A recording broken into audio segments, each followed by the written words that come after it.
Kani nga video is a start of many videos. So, mag-start tag bag-o nga series where we will do an SEO experiment. So, kibali ang atong buhaton maghimo ta og website nga ang tanan articles and blogs will be written by ChatGPT and we will try to rank that website on Google. So, at least natay 2 articles a day. Then, ang website idea is Online Freelancing Guide in the Philippines. So, actually, mo ni ang website, no? Created a few days ago lang, freelancepinas.com. And naana tay mga ubay-ubay nga articles written by ChatGPT kani sila tanan. So, naghimo na tag Google Search Console, na-add na pud ang Google Analytics 4, try taog sulat og article. Okay? So, related siya sa online freelancing sa Philippines. Now, inani atong prompt. So, can you please create an article about the different payment methods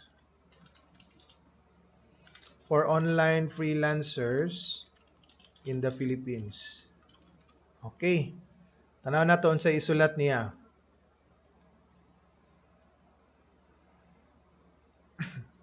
Okay, PayPal, ingon siya.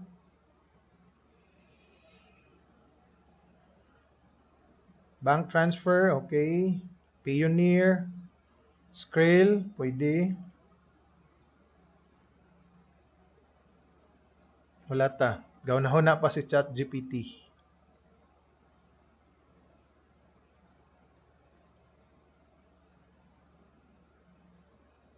Okay, and then crypto. Ultimately, wala pa siya nahuman. So, ang idea dere, mag-copy-paste ra gyud ta. No? So, fully written by, kuan jud siya, ChatGPT. Kung unsay ang gibutang dira, atong i-copy-paste. Tanaw na to if mo rank ni sila nga articles. Atong i-post.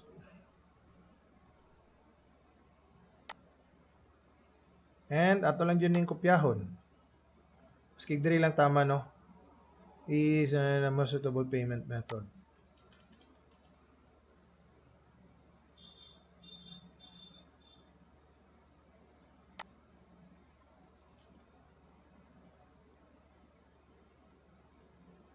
Ato lang siyang hanayon.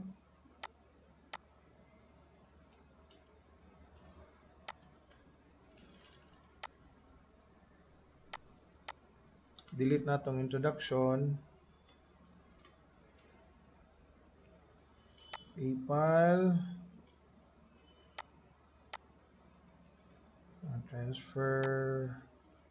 Payoneer. Skrill. Cryptocurrency. Conclusion.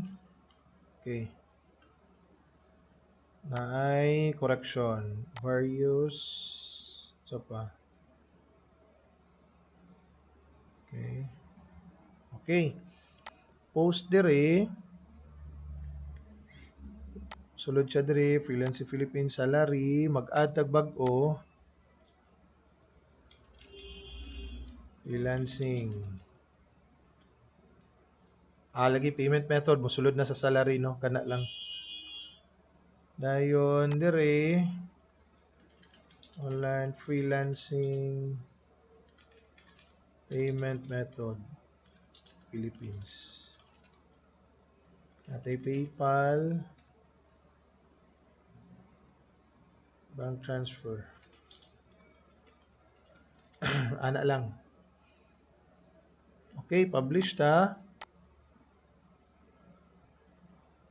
Okay, so na-publish na atong post, atong tanawon dire. Okay.